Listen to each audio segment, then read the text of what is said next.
Hello guys, it's me once again, and today we will talk about Sagittarius, about zodiac sign, zodiac archetype, Sagittarius. Sagittarius, it's the next sign after Scorpio.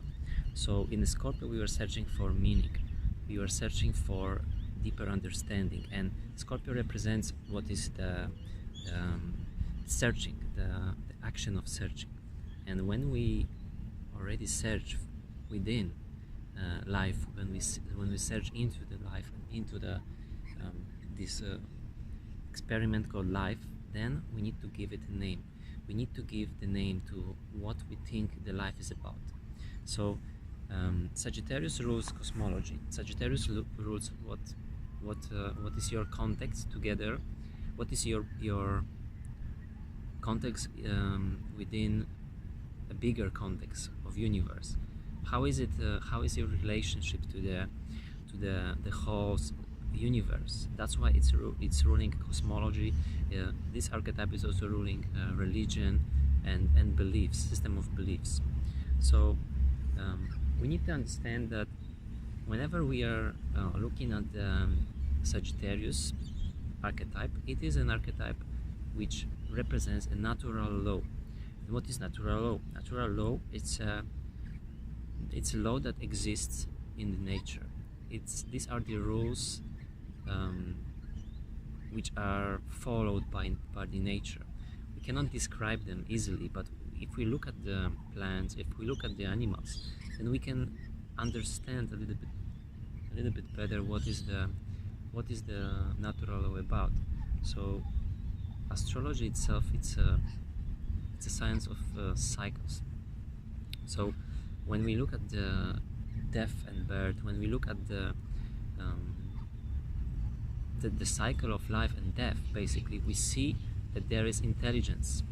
We see that there is an order to the cycle of life and death.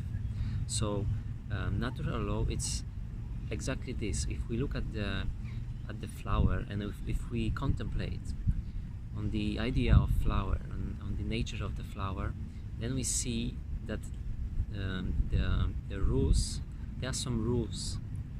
If we look deeply enough, into the cycle of life of a flower, plants and animals. So Jupiter also represents the nature of thinking. These are our thoughts. These are our it's a way of how we think. It's our abstract way of thinking, because opposite of Sagittarius we can find Gemini, and it's also a young sign. It's a young sign. So Sagittarius is a fire sign, which means that we are basically reaching out to universe, and we are giving the names and abstract understanding, and trying to put the reality into abstract concept, which will make sense for each us individually. That's why it's also a ruler of beliefs. That's why also Sagittarius, it's sometimes it's very difficult to for example to talk about other systems of belief than the one it has. So we need to understand that Sagittarius is ruled by Jupiter, and Jupiter, it's the biggest planet in our solar system, which means that wherever it is, wherever it goes, whatever transit it is making, it's exaggerating everything. It gives us a lot of abundance. Whatever it touches, it changes it. So whatever it touches, it gives more. And this could be good things and bad things. So we need to keep in mind that for the most of the time, Jupiter is beneficial. But sometimes when it makes difficult aspect, for example, to Pluto, to Mars, it can make problems, and these problems can be visible on the same scale.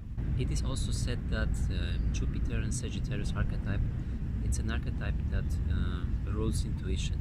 So sometimes if you ask someone who has a lot of Jupiter and Sagittarius in their chart, why they know and why they believe in what they believe, they will instinctively tell you that they just know, and there is no logical explanation for that, because the way Sagittarius is thinking, it's not logical, it's not a deductive knowledge, it's not a deductive way of thinking.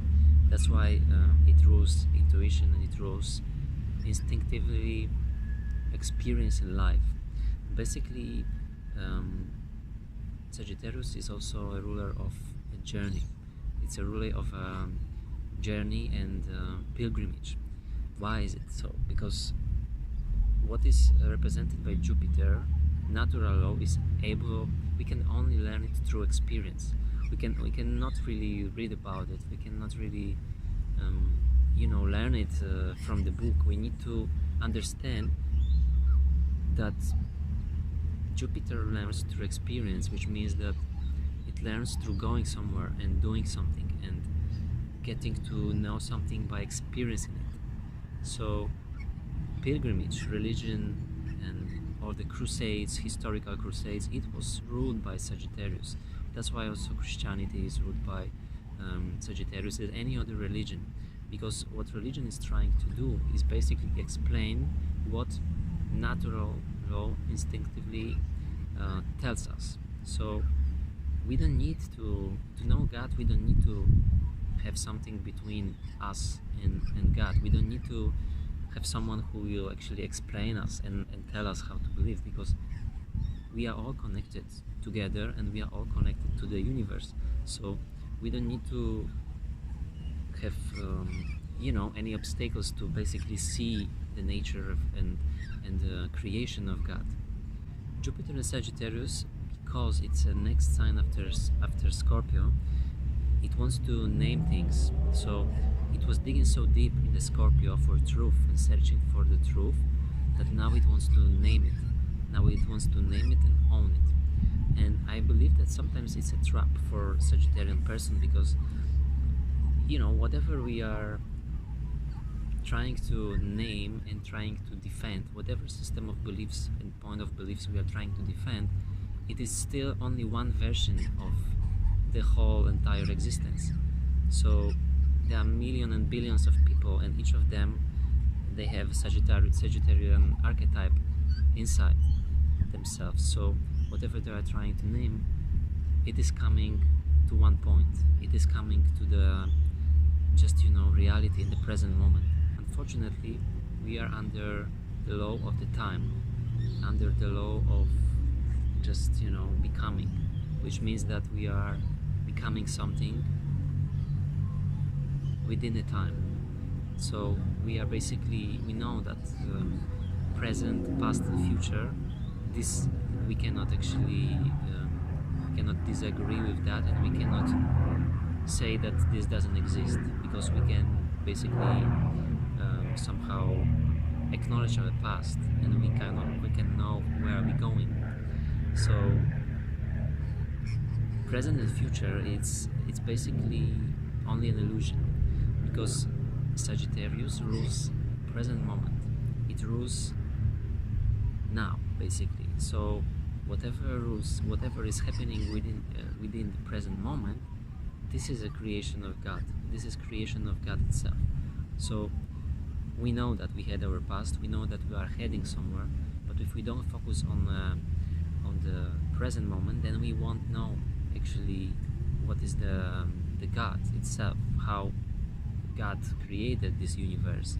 So if we stop for a moment and if we just listen to ourselves and observe just in the present moment your reality, your surroundings, then this is a truth, basically Sagittarian truth.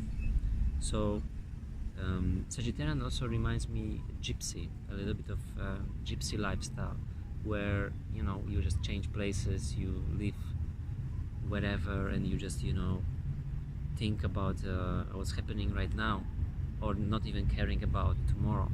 So this reminds me of a Sagittarian archetype, and that's why it's connected with a journey for example knowledge, with a journey for better understanding of yourself. So Sagittarius is a teacher because he wants to name things and he wants to make these strings truth. But we have to understand that the truth is very subjective. It's a subjective truth because there are many people and everyone can name it the truth. Everyone has its own truth, so it's never-ending story when two Sagittarius people are, for example, arguing with each other, because this is just, you know, they are both right, but they are just sticking to their own personalized point of view, which will never happen. That you know, there will be a total understanding in union with one and another, because this is just, you know, saying that my truth is more important than your truth, and vice versa. We also have to mention that Jupiter works together with Saturn. Why so? Because Jupiter means expansion. It means reaching always for something more, reaching always for more, reaching for more understanding, for more abundance, for more knowledge. But if we would be without any, you know, restraints in this reach for knowledge and whatever you desire, then we would have no real understanding and grounding of this knowledge. That's why now in action comes Saturn, and when Jupiter is extension, it's reaching, then Saturn is contraction. It means it's like a weight that stops us from overreaching. It's a weight. It's a kind of a limit. It's a limit for our understanding. That's why we are bound here in this reality. That's why we have time as a ruler of our lives, and that's why everything is actually, you know, based on the calendar, based on the time, on the watch. That's why we cannot live free as Jupiter and Sagittarius would love to do. So we need to know that there has to be a balance between these two. So when we reach too much, then we are levitating, kind of. We are levitating in this world. But if we are too much, you know, grounded, which is Saturn, which is Capricorn and Earth sign, then we are too much grounded. Exactly, we are too much, you know, realistic, which is in a way good.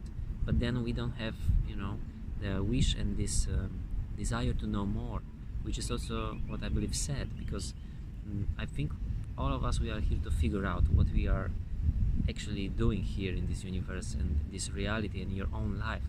That's why we need these two actions, we need these two dynamics to basically find the balance between what is abstract and what is our own personal understanding of the world, and between what is grounding us in this universe, which is grounding us also in society. We need this to we need Saturn to be able to exist in the society. So we cannot just, you know, walk and run naked in a Jupiterian fashion, you know.